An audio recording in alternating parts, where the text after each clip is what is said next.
አዳም ወዴት ነህ ያልከኝ በፍቅር ድምጽ ፈለከኝ። ሙጬ ዘሪጋ እንደ ሕፃን የሚያደርገው ነው። ከረሜላ መስቲካ የ80 ዓመቷን አሮጊት መስቲካ ከረሜላ ነው የሚለው። ዛሩ ባህሪው ነው። ጣፋጭ ነገር በጣም ይወዳል። እንደው በቃ ስኳርም ቢይዛቸው አይለቁትም። እስቲ ይህንን ዝም በል ቀስ ብለን ወደ ኑሯችን ውስጥ እንግባ። እሺ ጠዋት ለመጸለይ ሁልጊዜ ፕሮግራም አውጥተናል። መልካም ቆንጆ። ግን በህሊና ውስጥ አንድ ሐሳብ አለ። ጸሎትህን ከ11 ሰዓት በኋላ አድርሰህ ልክ በ1 ሰዓት እና በ12 ተኩል አካባቢ ወደ ሥራ ለመውጣት ፕሮግራም ነበረ። ሰይጣን በዚህ ጎዳና ውስጥ ምን አደረገ? በጣም ኃይለኛ እንቅልፍና የልብ ድካም፣ የሰውነት መዛል አስቀመጠና የጸሎቱ ሰዓትና ጊዜ ያለፈ። በሕይወት ጎዳና ውስጥ የአሰራር ስልቱን እንዲህ በማለት ፈጸመ። ዝም ብለህ ተኛ። ነጋ። ሰዓት ስታይ በጣም ፈጥኗል። ወይ የቢሮው ወይም ደግሞ የምትሰራው ስራ ያንተን ብዙ ጊዜና ጉልበት የሚጠይቅ ነው። አይ በቃ ነገ ጸልያለሁ፣ ለዛሬው ሰዓት አልፏል፣ ሩጫችንን እንቀጥላለን። እሺ ዝም በል ብሏል አላለም? በቃ ዝም በል አለ። ለዛሬ ዝም በል አለ። ይሄንን ነገር እየለመድከው መጣ። ለሥራ የምትሰጠው ቅድሚያ፣ ለጸሎት ከምትሰጠው ቅድሚያ የበለጠ እየጨመረ የመጣው ለትርፍ የምትሰጠው ጊዜና ለኑሮ የምትሰጠው ጊዜ ጭምር ነው። የጸሎት ባርኮትን እንደ ትልቅ ቁም ነገር የመርሳቱ ጉዳይም አብሮ ተያያዘ። አልፎም ተርፎ እንዳውም ጸልየው የሚያመሰግኑ ልጆችም ሁሉ ሳይቀር ያበሳጩሃል። እናንተ ልጆች እናንተ በምትጸልዩበት ጊዜ ቤቱ ይረበሻል የሚሉም እናቶች አሉ። ስለዚህ ጸሎታችሁን አቁሙ፣ ዝም በል። ዝም በል የሚለው የአኗኗርህ እና የልብ መሻት ስለ ምስጋና የምትሰጠውን ክብር ከሕይወት ውስጥ አስወግዶታል። በቃ እንግዲህ ወዲህ ከዓመት በኋላ ስለ ጸሎት ሲነገር ምናልባት ልትፍጨረጨር ትችላለህ። ከዛ ውጪ ለጸሎት የምትሰጠው ጊዜ የኑሮህን ግማሽ የሚያባክን አድርጎ እንድትቆጥር የክፉ መንፈስ ሴራ ልብ ውስጥ ነግሶ ይገኛል። በዚህ መካከል የሚወለዱ ልጆች አንተን ካዘናጋ መንፈስ ጋር ተያይዘው ይወለዳሉ። ወደ ቀኝ ስትላቸው ወደ ግራ ይሄዳሉ። ወደ ግራ ስትላቸው ወደ ቀኝ ይሄዳሉ። ወደ ፊት ስትላቸው ወደ ኋላ ይሄዳሉ። ወደ ኋላ ስትላቸው ደግሞ ወደ ፊት። ሁሉ ነገር ተቃራኒ ስለሚሆንብህ ራስን ይዘህ ከኑሮህ ጋር ትጮኻለህ። መሰረቱ ግን እንዲህ ነው። የንጋቷን ብርሃን ጊዜ ወይም የጨለማውን ጊዜ ዝም ብለህ ተኛ ከሚልህ ከክፉ መንፈስ መልእክት ጋር የተያያዘ ነው። ስለዚህ በስተፊት ቶሎ ቶሎ የሚሄዱት ዝም የሚሉ ባህሪዎችና ጠባዮች፣ ኑሮዎችና ጊዜዎች ናቸው ማለት ነው። ካንተ ኑሮ በፊት የሚሄደው ይሄ ነው። ካንተ ማዕረግ በፊት ዝም በል፣ የእግዚአብሔር ጉዳይ ተወው የሚል ነው። ሞኝ ነህ እንዴ ብሎም የሚገልጽብህ ጊዜ አለ። በትምህርትና በእውቀት ካለህ ሙያ አንጻር ደግሞ ከፍ ስትል በዛ ከፍታ ውስጥ እግዚአብሔርን መተው የእውቀት አንዱ ድርሻ እንደሆነ አድርጎ እንድትገነዘብ ያደርግሃል። ዝም በል ይልሃል። በቃ ዝም በል። የማን ጉዳይ ነው ዝም በል? የምህረቱን ጉዳይ፣ ታሪካዊ የሆነ የደህንነቱን ጉዳይ። እስከ ዛሬ ድረስ ዝም በል የተባልን ስለሆነ ሰይጣን በእያንዳንዱ ኑሯችን ውስጥ ጣልቃ ገብቶ ብዙ ነገር ሲያበላሽ አልገባንም። ሌላው ቀርቶ እንኳ እንዲገባን ፈቃደኞች አይደለንም።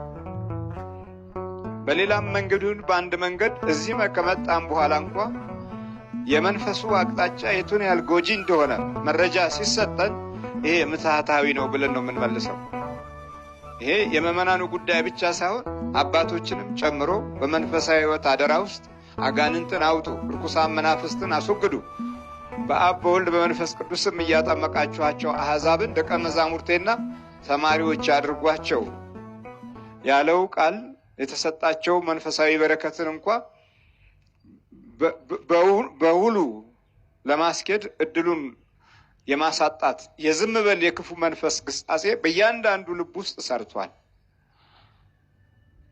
ጠላት ዲያብሎስ በጣም አደገኛ ባህሪው ህይወቱ ውስጥ ያለው ነገር እንዳይነካ ይፈልጋል። በአኗኗሩ ውስጥ ያለውን የገዥነት ኃይል እንዳያጣ ጥንቃቄ ያደርጋል። እኛ ካለን ጥንቃቄ አንጻር ሲታይ እርሱ የሚሄድበት ስልቶችና የማጥቃት ችሎታዎቹ ከኛ አእምሮና ግንዛቤ አንጻር ሲታይ እጅግ በጣም ደካማ ነው፣ የኛ ማለት ነው። የሱ ስልት እጅግ የተወሳሰበ ነው። ለምን? ተፈጥሯዊ ሂደቱ ለዘመናት የሰው ልጅን ልብና ኑሮ ስለሚያውቅ በየት በኩል እንደሚደክምና እንደሚዝል መረጃ ስላለው ጥቃቱን ይቀጥላል። እሱን የምናሸንፈው መንገድም እውነትም ህይወትም እኔ ነኝ ባለው በመድኃኒታችን በኢየሱስ ክርስቶስ በእመቤታችን በቅድስት ድንግል ማርያም ጸጋና መንፈስ በቅዱሳን ኃይል በሰማያዊ ሰራዊት በቅዱሳን መላእክት መንፈሳዊ ጥበብ በስሙ ኃይል ነው የምንጥለውና የምናሸንፈው። በታክቲክና ኑሯችንን በማወዛገብ አካሄዳችንና የልቦናችንን ጠባይ በማወሳሰብ ካለው ስልትና ዘዴ አንጻር ሲታይ ብዙውን ዘመን ድል እያደረገ ከመኖሩ ጋር ተያይዞ ዛሬ ያለንበትን ህይወት እንደ ማንኛውም ተራ ነገር ሊጫወትበት እንደቻለ እናያለን። ስለዚህ በስተፊት የሚሄዱ ኑሮዎቻችን ዝም በል ብለውናል ማለት ነው። ጠባያችን በውጣ ውረድ የተሞላ ነው። አንዳንድ ጊዜ በጣም አደገኛ የሆነ ንዴት፣ ብስጭት በማናውቀው ሁኔታ ውስጥ ተቃጥለን እንውላለን ወይ ተቃጥለን እናድራለን። በዚህ ጊዜ እንዲህ ባለ አእምሮና ህሊና መጸለይ አይገባኝም እንላለን። ዝም በል ይልሃል።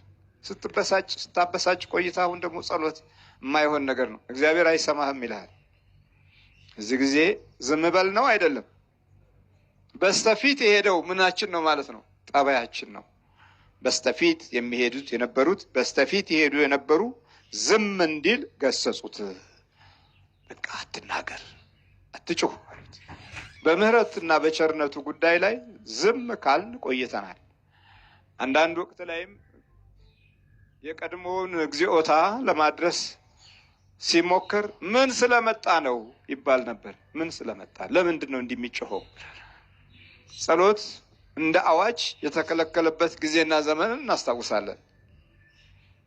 አቤቱ ማረንን እንደ አዋጅ ዝም በሉ፣ ይሄ ነው ዝም በሉ። ዝም ስንል ደግሞ በዚህ ዝምታ ውስጥ አይነ ስውሩ መንገድ ላይ መቅረቱ ነው። መንገዱን አያይም፣ መንገዱ ያየዋል። ሲያደናቅፈው፣ ሲወድቅ፣ ሲነሳ እድሜውን እዛ ሊጨርስ ነው። የኢያሪኮ መንገድ እንዲህ አይነት ሰውን እያስተናገደች እንድትኖር እግዚአብሔር አምላክ አልፈለገም። መንገድም ስላለ በመንገድ ላይ ለወደቁት መጣ። ታዲያ ዝም በሉት ማለፍ አለበት። እንደዚህ ባለው ጊዜ ህዝቡ ሁሉ ዝም በል ባሉት ጊዜ እርሱ ግን ይላል የዳዊት ልጅ ሆይ ማረኝ እያለ አብዝቶ ጮኸ ነው የሚለው። እግዚአብሔር ስሙ የተመሰገነ ይሁን። የሰው ቃል ያሸንፋል የእግዚአብሔር።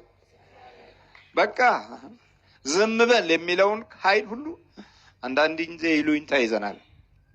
ብዙ ሰዎች ወደ ዘመዶቻቸው አካባቢ ሄድ ሲሉ ጸሎታቸውን አቁመው ያድራሉ። ለምንድን ነው ሲባል ይሉኝታ። እጸልያለሁ ለምን ይላል። እነዛም ክርስቲያኖች ይህም ክርስቲያን ግን ለምን ይሉኝታ ይዘውና በስመ አብ ብሎ ቤቱ ይበላ የነበረው ይሉኝታ ይዘውና ያዘው ብሎ ይበላል። በቃ እዚህ ጊዜ ዲያብሎስ የራሱን የሆነ ጠባዩን ይዞ ከቁራሽ እንጀራው ጋር ይገባል።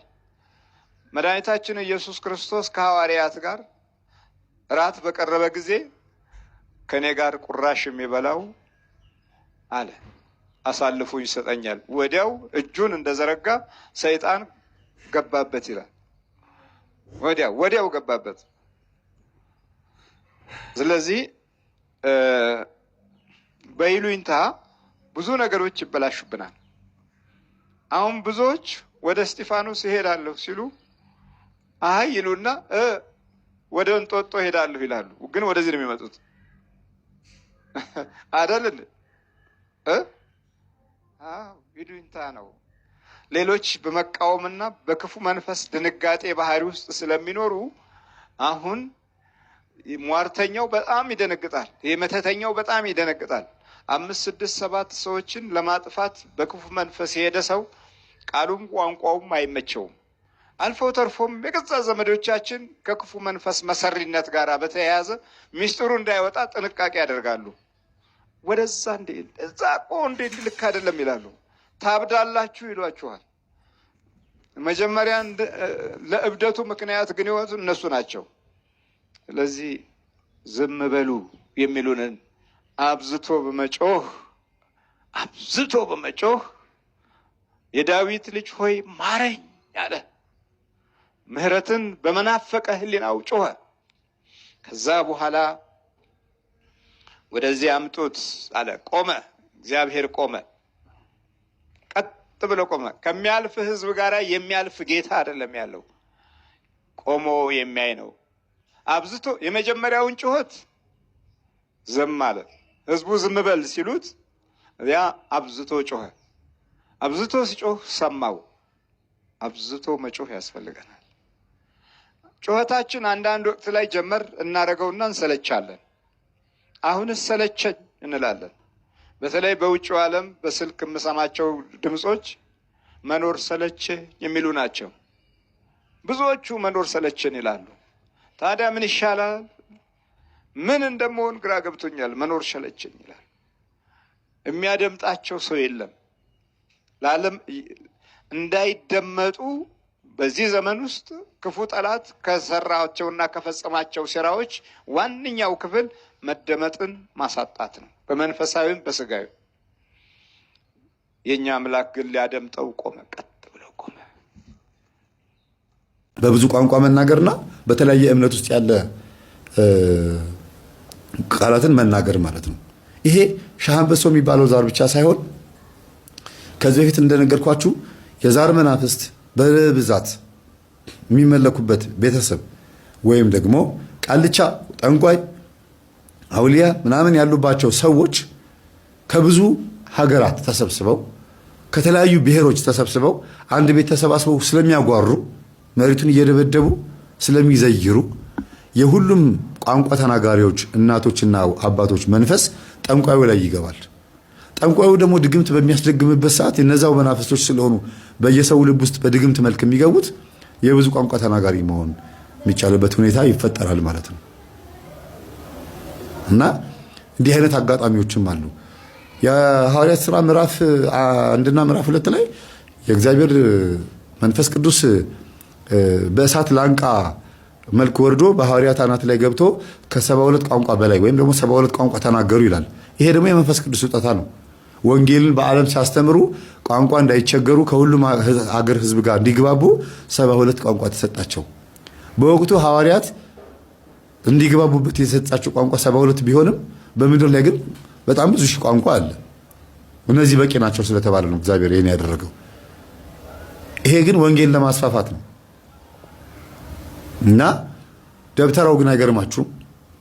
እኔ ፈልገዋለሁ ወንጌል ለማስተማር እኔ ይጋባዋለሁ ብሎ ያን መንፈስ መውረሱ ምን እንደዛ ማድረጉ የዛሬ 17 ዓመት ምን አይነት ደንቆሮ የሆነ ደብተራ ነው። መቼም ደንቆሮ ስድብ አይደለም። ክርስቶስም ደንቆሮ የሚለውን ቃል እንዴት አጉ እንደተናገረው አስተምሬያለሁ ከዚህ በፊት። የልብ ድንቁርናን ነው፣ ይሄን አይደለም፣ የዚህን ነው። ስለዚህ በተቻለን መጠን ውስጣችን ያለው ፍጥነት ሬዲዩሰር እናዘጋጅለት። መቀነሻ፣ መጨመሪያ፣ መመጠኛ። በመጠን ኑሩ አይደል የሚለው መጽሐፍ ቅዱስ የሚለው ቅዱስ ጳውሎስ። በመጠን ኑሩ፣ ማንም የቆመ ቢመስለው እንዳይወድቅ ይጠንቀቅ አይደለም። እና በመጠን መኖርን መለማመድ አለብን። በመጠን መኖር ሁለት ትርጉም ነው ያለው። አንደኛ መመርመር፣ ማወቅ። ዝም ብሎ ተገኘ ተብሎ ሀብታም ለመሆን መመኘት አያስፈልግም። የሰውን ነገር መመኘት ወይም ደግሞ በጣም ለግዠሪ ህይወት የሚኖሩ ሰዎችን ህይወት ተመኝቶ ሌላ ነገር ውስጥ ጣጣ ውስጥ መግባት አያስፈልግም። በመጠኑ ለመኖር በትንሹ የታመነ ሰው በትልቁ ይታመናል። ብዙ ተመኙ የተባለው በሀብት አይደለም፣ በጸጋ ነው። ወደዚህ ስንመጣ ደግሞ በመጠን ኑሮ የተባለው ደግሞ ሌላው የተሰጠንን ጸጋና የተሰጠንን ገንዘብ ከእግዚአብሔር ነው ወይስ ከአጋንንት ነው ብሎ መመርመር ነው። በብዙ ቋንቋ አንድ ሰው ስለተናገረ ዋው እንዴት ነው ይሄን ነገር እንደዚህ የሚናገረው ብሎ እንደ ችሎታ ማየት አይደለም፣ እንደ አይኪው መጠን ማየት አይደለም። ከየት መጣ ባክግራውንድ ምን ይመስላል፣ ይሄ ነገር ከምንድን ነው የመጣው ብሎ ቼክ ማድረግ ያስፈልጋል። ኮምፒውተር ፊትም ፈጣን፣ በቋንቋም በላንጉጅም ፈጣን ስለሆንክ ምሁርነት ትችላለህ ማለት አይደለም። አለመማር የሚበልጥበት ሁኔታ አለ። አለመማር የሚሻልበት ሁኔታ አለ አንዳንዴ። እና ምንድን ነው የሚባለው አወቅሽ ሲሏት የባሏን የቄሱን መጽሐፍ አጠበች ነው ምናምን የሚባል ነገር አለ። እና በእውነት እውቀትን ከየት እንደመጣ ካላወቅ ነውና እውቀትን እንደ እውቀት ብቻ ተጠቅመነው ለቢዝነስ የምንጠቀምበት ከሆነ ያው ነገር መጥፊያችን ይሆናል። ከእግዚአብሔር ካልሆነ መርምሮ ቶሎ ብሎ ከእግዚአብሔር እንዲሆን ማድረግ ነው። ልክ እንደ ቤት ካርታ ማለት ነው። አንድ ቤት የሚገዛ ሰው ከሰው ካርታ ከተቀበለ በኋላ ከገዛ በኋላ ወደ ስሙ አዙሮ ከዛ ደግሞ ዲጂታል ማድረግ አለበት። ዲጂታል ካርታ የሚባል ነገር አለ። አዙሮ ህጋዊ ሌጋል መሆን አለበት። አለበለዚያ የራስ ያልሆነ ነገር ሁልጊዜ ያስጠይቃል። ዝም ብሎ ቢቀመጥ ያ ሰው የሆነ ሰዓት ላይ ህጋዊ መሆኑን ሲጠየቅ ህጋዊ ለካ ቤቱ የሱ አይደለም፣ በሰው ቤት ነው እየኖረ ያለው።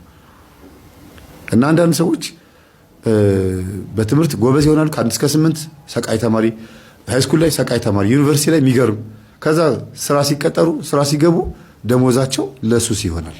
ቤተሰብ አያስተዳድርም። ስራም ራሱ ላያገኙ ይችላሉ። ትዳር ሲመሩበት ያ ገንዘብ ለትዳር አይሆንም። ምንድነው ምክንያቱ ሲባል አባዬና እማዬ ምን አደረጉ ቼክ አድርግ ሲባል ቼክ ሲደረግ አብሾ አጠጥቶት ነው። እንደዛ በጣም ስማርትና ሰዓት ሆኖ የነበረው ውጤቱ የሚታየው መጨረሻ ላይ ነው። በርግጥ ግን ቀድሞ ደግሞ ማወቅ ጥሩ ነው። አንድ ሰንበት ተማሪ አስታውሳለሁ የዛሬ 6 ዓመት 7 ዓመት አካባቢ ላይ ነው ምናልባት ካልተሳሳትኩኝ፣ እየሰማኝ ሊሆን ይችላል። ዛሬ ትምህርቴን የሚያዳምጥ ልጅ ነው። ሰንበት ተማሪ ነው። በጣም ጎበዝ ልጅ ነው። በአስኳላም ጎበዝ ነው። በሰንበት ትምህርት ቤት አገልግሎትም በኮርስ ምናምን ጎበዝ ነው። በጣም ኮርስ ተማሪ ነበረ። ተምሮ ጨርሶ እንደገና ደግሞ መልሶ ምን ሆነ? ኮርስ መምህር ሆነ። ኮርስ የሃይማኖት ትምህርት እና ሲማር ሲያስተምር ስለ ቅዱሳን ሲተርክ ስትሰሙት በጣም የሚገርም ነው። በቃ እስቲ ከኦርቶዶክስ መምህራኖች ውስጥ ስለ ቅዱሳን ተናግሮ የማይጠግብ ማን ነው? ሁሌ ስለ ቅዱሳን የሚያስተምር መምህር ምናልባት ዲያቆን ዮርዳኖስ አይደል? ሁሌ ስለ ቅዱሳን ያስተምራል። ደስ ይለኛል በዚህ ነገሩ። እና በቃ ልጁ ሁል ጊዜ ስለ ቅዱሳን ያስተምራል። ነገረ ቤተ ክርስቲያን ሲያስተምር፣ ስርዓተ ቤተ ክርስቲያን ሲያስተምር ተቆርቋሪነቱ የሚገርም ልጅ ነው። በቃ በጣም አሪፍ ልጅ። ግን ዩኒቨርሲቲ ተምሮ ጨርሶ መጥቶ ሰንበት ተማሪ ነው የሆነው። ስራ የለ ምን የለ ቁጭ ቡዳ ሆነበት። ላይ ያለው ያብሾው መንፈስ ወጥቶ እንዳይሰራ ከለከለው። እዛው ቤተ ክርስቲያን ይሄድ መጠመጣል ከሰንበት ተማሪ ጋር እንደዛ ጎበዝ የነበረ ልጅ ሰቃየ የነበረ ልጅ ማለት ነው። ቤተ ክርስቲያን ሰንበት ቤት ማገልገሉ እንደ መርመጥመጥ ቆጥሬው አይደለም። ግን ቢያንስ ተምሮ ሰርቶ ምናምን ቤተ ክርስቲያን መጠቀም መርዳት አለበት። ከሸክምነት መላቀቅ፣ ቤተሰቦቹን ማገዝ መርዳት አለበት። የሰንበት ቤት አገልግሎት እኮ የተገደበና የተወሰነ መሆን አለበት። በተወሰነ መልኩ እንደ ወጣት ልጅ እንደነበር ነው አይደለም የምናገለግለው። እያደግን ስንመጣ በትዳር ይሸረፋል፣ በስራ ይሸረፋል፣ በትልቅነት ይሸረፋል አይደል እንዴ? የሰንበት ቤት አገልግሎት እኮ የራሱ የሆነ እድገት አለው፣ አካሄድ አለው። እና ልጁ ዝም ብሎ ይመጠመጣል።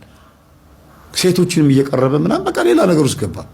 ከአንድም 2-3 ሴት ፍቅረኛ ሲይዝ ሁሉ አየሁት። እና ምንድነው ይሄ ነገር? አንተ ልጅ ምን ሆነ ነው እንደዛ? ድሮ ያኔ በጣም አንበሳ ጎበዝ የነበርክ ልጅ አሁን እንደዚህ ሆነሃል። ምንድነው ስለ ጊዜ አረ ተስፉኔ ግራ ገብቶኛል። እኔ ግራ ምንድነው ምን የሆንኩት ግን ስራ ጠፋ። ስራ ፈልግ አንተ ከምታውቃቸው ባለሀብቶች ውስጥ ምናምን የምታውቀው የለም አለኝ። ያኔ ባለሀብት አላውቅም እንዴ አስተምራለሁ ትላለህ አይደል እንዴ ምናምን አለኝ። አዎ በቃ ስራ ፈልግልኝ አለኝ። እሺ ብዬ የሆነ ቦታ ላይ አስገባሁት። ኤድና ሞል አካባቢ አንድ የሆነ ትልቅ ቦታ ላይ ሆቴል ላይ የሆቴል ማናጀር አደረኩት። ስራ ሰው አምጣልኝ ብሎ ስለነበረ የሆቴሉ ባለቤት ደግሞ የኔ ትምህርት ተከታታይ ነው። ባለቤት ሳይሆን ባለቤቶች ውጭ ናቸው። እነሱ ኃላፊነት የሰጡት ተወካይ ማለት ነው፣ ወኪል። በቃ በጣም ጎበዝ መንፈሳዊ ሰው ነው ምናምን። እና እኔ ስላስገባሁት ይሄንን ዲያቆን ይሄንን አገልጋይ እንደኔ ተማሪ መስሎታል ለካ ያኛው። እና ናስቲ ጸልይ ምናምን ሲለው ጊዜ ሰነፍ ነው። አረ ተወኝ በእናትህ እኔ ማን ይላል። እና ቢራ ሲጠጣ ያዋል መምህር ይሄ ልጅ ግን ችግር አለበት ነው ያለ። አዎ ሰንበት ተማሪ ሆኖ እንደዚህ ነው ስራ አስቀጥለኝ ብሎኝ ነው። በእናትህ ይሄ ልጅ ለውጠው አልኩት።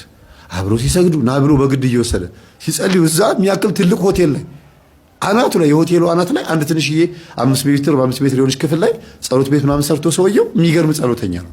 ኤድና ሞል አካባቢ ከምታውቋቸው ትልቅ ሆቴሎች ውስጥ ማለት ነው። በጣም የሚገርም ማኔጀር ነው። የሱ ምክትል ማኔጀር ነው ያደረገው። በእኔ ስለመጣ እኮ ነው። ግን በትምህርቱ ስማርት ስለሆነ ነው። የሚገርማችሁ በስራው ጎበዝ ነው ይሄ ልጅ። አብሮ ሲሰግዱ ኦ ብሎ ጮኸ። ከህንፃው ላይ ካልወደኩ ካልተወረወርኩኝ። አረ ወይኔ፣ አረ መምህር ድረስልኛል። ምንድን ነው አልኩት። አረ ከፎቅ ላይ ሊወርቅ ነው ይሄ ልጅ። እሱን መያዝ አቃተኝ። እንደው ብረት ባይሆን ምን ባይኖር ኖሮ ጉዴ ነበር አለኝ። ከዛ አረ ጥበቃዎችን ቶሎ ኑልኝ በላቸው እኔ እስከመጣ ድረስ አልኩት። እንደው ከቻልክ ቶሎ ናና ተረከበኝ ይሄ ልጅ አለኝ። ከዛ ጥበቃዎቹ መጡ፣ እጁን ያዙት፣ ሰንሰለት ታሰረ። ምን ተባለ? ምንድነህ ብለን በጸበል እየመታ እንደ ጸበል ትንሽ እየቆለች በሃይላንድ ውሃ። እግዚአብሔር ምስክሬ ነው። እምነት ደስ ይላል። ግን በእውነት ቀኑ ከፈለጋችሁ ርር በሉ። ሃይላንድ ውሃ ገዛ፣ 1 ሊትር ነው። በስመ አብ ወወልድ ወመንፈስ ቅዱስ አለ ነው። ከዛ እሱን እንደዚህ አድርገን በ3 መርጨት ነው ምናምን የተላከውን ደብተራ የተላከውን አብሾ ያዝ ነው። እግዚአብሔር ስሙ የተመሰገነ ይሁን። ማን ሲባል አብሾ ነኝ። እሺ ከዛስ በትምህርቱ ጎበዝ ያደረግነው እኛ አይደል? ቤተክርስቲያን እንዲጠቅማት አንፈልግም። የኛ ሆኖ እንዴት የሚጠቅማት ዘር ማንዘሮቹን በሙሉ እንዳለ ፕሮቴስታንትና ካቶሊክ አድርገናቸዋል። ማን መምህር ገለኝ ታውቀዋለህ? አዎ እኔ አውቀዋለሁ ልጁን። አዎ እሱ እኮ ካቶሊክ ነው። መምህር ገለኝ ታውቀዋለህ? አዎ እሱ እኮ ቅባት ነው። እሱ ተሐድሶ ነው። በስመ አብ ቤተሰቦቹን በሙሉ እንዳለ መናፍቃን ናቸው። የዚህ ልጅ እኮ ነው ወዶ አይደለም ይሄ ልጅ። ወይኔ እንደዚህ የሚንቀሸቀ ሴቶቹን የፈጃቸው በዚህ ነው ለካልኩኝና ቪዲዮ የተቀረጸውን በሙሉ ልብ መልስ ብዬ ቪዲዮውን ስናሳየው መምህር በቃ ልሂድ እኔ እዚህ መቀመጥ ይላል። ኧረ ዝም ብለህ አትወጣም እንዴ ይሄ መንፈስ እኮ ከዚህ ፎቅ ሊወረውርህ ነበር። እኔ ይኸው አልኩና ዘበኞቹ የቀረጹትን አሳዩት። ኧረ ሰበብ እንዳልሆንባችሁ ልውረዳለሁ እኮ አሁን አትወርድም፣ ፈቃደኛ ሁንና በሰንሰለት ታሰር እዚህ ቁጭ በል አልኩት። እሺ አለኝ። ከዛ አንድ አባት አመጣለሁ ጸበል ይረጩሃል። ከዛ አባን አመጣኋቸው፣ ጸበል ረጩት፣ ቀጥቀጥ አደረጉት። ይዘው በመስቀላቸው መቁጠሪያ ላይ ያዙ፣ ቀጥቀጥ ጀርባው። ከዛ ንስሐ አባት ሆኑት እዛው። እግዚአብሔር ይመስገን የዛ ሆቴልም ጸበል የሚረጩ አባት ሆኑ። ከዛ ደግሞ እንደገና ቤተሰቦቹን ስጠይቀው ምን ስለው ሁሉም እኮ እንደዚህ ሆነዋል። እንደዚህ አዎ እኔ ብቻ እኮ ነኝ በቃ ኦርቶዶክስ ሆንኩት አለኝ። መቼ ኦርቶዶክስ ሆንክ አንተ ራሱ? ኦርቶዶክስ ውስጥ ሆነ የጠፋ ግቢ ውስጥ ነህ ግን የለህም አልኩት። ሁሌ እንደዚህ አልምለው። እዛው ግቢ ውስጥ ናቸው ያገለግላሉ ግን የሉም ምለን እነዚህን እኮ ነው ጠፍተዋል። በአካል በስጋ ናቸው የሉም፣ በሌላ ነገር ግን የሉም። እንዴ እንትና ሴቶቹ እንደና ሚስት ሆነው ቀርበው እኮ አረ መምህር እኔ እኮ ድንግልና አጥቻለሁ እኮ እኔ እኮ አፈርሻለሁ እኮ ምን እንደሆነ አላውቅም እኮ በቀንባው ዱብ ዱብ ይላል። በቃ እና አንዳንዴ ከምን እንደመጣብን ወቁ። አሁን የልጅ በኋላ ሲሰግድ አብሮት ሲጸልይ ምን ሲል የእናቱ ዛር ነው። አንድ ስንት ነህ እለዋለሁ፣ ዛሩን ስንት ነህ እለዋለሁ፣ አንድ ነኝ አለ። አንድ ዛር መንፈስ ህይወቱን ትርምስምስ አድርጎት አብሾ መንፈስ ስቦበት፣ የዝሙት መንፈስ ስቦበት፣ የቡዳ መንፈስ ስቦበት፣ ወደ 6-7 መንፈስ ስቦበት የሰራዊት መዓት ናቸው ደግሞ ከስር ያሉት የመናፍስት መዓት። መምህር እንደዚህ ነው እንደምታገለግለው አለኝ። አዎ አልኩት። ኧረ በማርያም ኧረ በጣም ይሄ ከባድ ነገር ነው። እኔ እኮ በቃ አሁን እሺ በፊዚክስ ጎበዝ ነው ልጁ፣ በጣም የሚገርም ልጅ ነው ፊዚክስ። ከዛ የፊዚክስ መጽሐፍ አምጣልኩትና ገዛውኝና መጣው እና እኔ ፋንዳሜንታል ትምህርት በጣም ወዳለሁ፣ ደስ ይለኛል ፊዚክስ ላይ አክሰለሬሽን ምናምን እንደዚህ ትምህርቶች ደስ ሲለሚሉኝ ከዛ እስቲ ይሄን አንብብ ይገባሃል ስለው ጊዜ አነበበው። በተወሰነ መልኩ ገብቶታል። ከዛ ካልኩሌሽን ውስጥ ካልኩሌት አድርጋልኩት የለም። ለምን አብሾ ወሰደው። መንፈሱ ሲያዝ ይሄን መስራት አይችልም። በአብሾ የመጣ እውቀት ይጠፋል። ብዙ ጊዜ ለድምጽ ብለው ለምናምን ለተለያየ ነገር ብለው የሚያስገቡትን መንፈሱ ሲያዝ ግራ ነው የሚገባቸው። ድግምት ያደረገ ዲያቆን ቅዳሴ ላይ ሆኖ ሲደናበር ያስታውሳሉ። ዲያቆኑ ድግምት አድርጓል። ቅዳሴ ላይ ሆኖ ሲቀድስ ግራ ገብቶት ማይክሮፎን አስረክቦ ልብሱን አውልቆ ሲወጣ ነው አይቻለሁ። ምንድነው ስል እሱ ድግምት ያደረገባት ልጅ ጸበል ቦታ ላይ ስሙን ጠርታ እየጮች ነው በዚህ ሰዓት። እሷ ጸበል በምትጠመቅበት ሰዓት ላይ አትቀድስ ብለን እየነገር ነው አላሉኝ። ጭራሽ እንዴ ምንድነው ሲል ማስተፋቀር አድርጎባት ልጅቷ እዛ ጸበል ቦታ ላይ እየጮች እሱ እዚህ እየቀደሰ ይናበባል መንፈሳቸው። አይቀርም ኤፍሱን እንደዚህ ነው ያለችው። ፈጣሪ ሆይ ምናምን ትዕግስቱን ስጠኝ ብላ እንደዚህ ነው ያለችው አይደል? እስቲ እንግዲህ እግዚአብሔር ፍርዱን ያምጣ፣ ግን አይፍረድብን። ሁላችንም የሚተውን ይማረን፣ እኔንም ጨምር ሁላችንም ኃጢአተኞቹን ይማረን። ቤተክርስቲያን ነፃ ያወጣልን። አሜን። ሰላም ሁኑ። ወደ መድኃኒዓለም ድንግል ማርያም ገብርኤል ድረስ አለች። ዛሬ ለሊት እኮ መዝሙረ ዳዊትን ጸልያ እሺ አባ አገናኘኝ። አባ ዝርጣለ የትኛው ልጅ ላይ ነው ያለው? ሁለቱም ያለው እዚህ ላይ ማላናግረው ቶሎ በል ከልጁም ተነስ። ከልጆቹ ላይ እጅንማ ልቀላት ነው የምደርሰው። እንቃርግ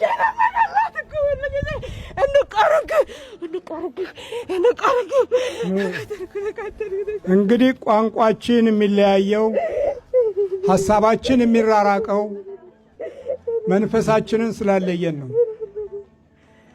እየሰማችሁ ነው? ጠባያችን የማይስተካከለው ባህሪያችን የሚለዋወጠው ገጻችን ከሞገስ የራቀ የሚሆነው መንፈሳችንን አለየነውም። መንፈስን የመለየት የእምነት ጉዞ አብርሃም መንፈሱን ስለለየ ከሰዶም አገር አልኖረም። በከነዓን ምድር ሆኖ እግዚአብሔርን ጠበቀ። መስዋዕቱ የአምልኮት መስዋዕትን እያቀረበ ቆየ። በ100 ዓመቱ ልጅ አግኝቶ ሳራ በ90 ዓመት ልጅ አግኝታ የተባረከውን ትውልድ ቤተስፋው ቃል ኃይል እስከ ዛሬ ድረስ ተሸጋግሮ መጥቶ የአብርሃም አምላክ እንላለን። መንፈሳችንን አለየነውም። መንፈስን ለመለየት እምነታችንን የሕይወታችን አንዱ የእንጀራችን ክፍል አድርገነው ስንጓዝ እንጀራችንን ስንባርከው እሱ የተባረከ ይሆናል።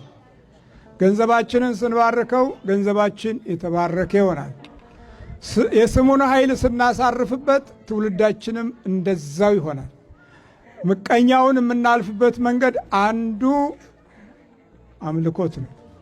አምልኮት ከሌለ ክርስቲያን ወደ አረማዊነት ይሄዳል። አረማዊ የሆኑ ትውልዶችን ይወልዳል። ስንት ዘመን ነው ለወራ ያለው? 13 ዓመት። ምን 13 ዓመት? የትኛው መተቱ ወይስ ቡዳ? ሁሉ ቆማት ነው የምታድረው እኮ ቆማት አድራለች። ዛሩ ከእናት ነው የመጣ ከአባት ነው? ከእናትም ከአባትም ዛሩ ሁለቱም ዛር አለው። የእናትም የአባት ዛር የአባትም ዛር አለው። ማነው ስም? ጠቋር አዳልሞቴ መተት አለው። ጠቋር ነኝ ያለሁት። ጠቋር ድብና አድርጌ አስተኛታለሁ። አላጸልያትም። ትሄዳለች ልጆቿን ይዛ ቤተክርስቲያን በየሳምንቱ በቁርባናቸው ነው ያዘችኝ። በልጆቿ ቁርባን አትቆርብም። በልጆቿ ብቻ ስለሚቆርቡ ቤቱ ተቀደሰ። ቤቷ ትጸልይበታለች፣ ትሰግድበታለች። ከቤተ ክርስቲያን አምጥታ ጸበል ትረጫለች። ተቀጠልኩኝ። የኢየሩሳሌምን ዕጣን ታጨሳለች። ከሰው በታች በአሜሪካ ምድር ላንቃት ባሏን ብናርጌ ሌላ ሀገር ወሰድኩት። ልጇን ላንቃት። እሷን ስንት ጊዜ ላጠፋት በመኪና አደጋ 5 ጊዜ ያደረስኩባት። አትሞትም።